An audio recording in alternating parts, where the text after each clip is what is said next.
Piccolo Albertina, Auser, Cittadini del Mondo, ODV, Treviso. Nata nel 2007, è stata fondata dalla Castelnuovo Matilde, che è ancora nostra volontaria, non attiva ma nostra volontaria, e da Forgione Andrea. La nostra associazione ha sede in Treviso, abbiamo dei laboratori di lingua a Santa Maria del Sile e a Monigo e abbiamo anche un laboratorio in estate presso la nuova facility ex Caserma Serena, mentre durante l'anno scolastico siamo anche in Engim Turazza. Occupiamo di italiano, laboratori di italiano, di lingua e anche dare una mano ai migranti con tutte le pratiche che ci possono essere, perché una volta al mese abbiamo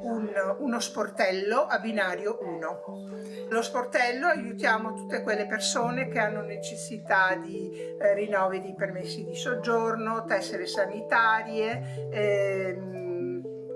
e varie documentazioni, mondo del lavoro.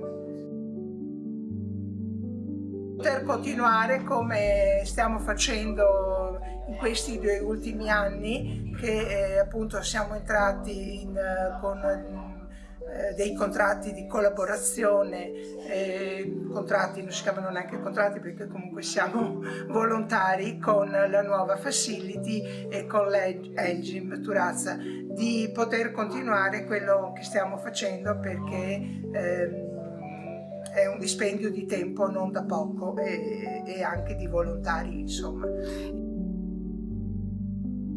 Beh, i benefici, è un gran beneficio, perché i migranti la prima cosa dovrebbero in effetti imparare la lingua e noi li aiutiamo proprio in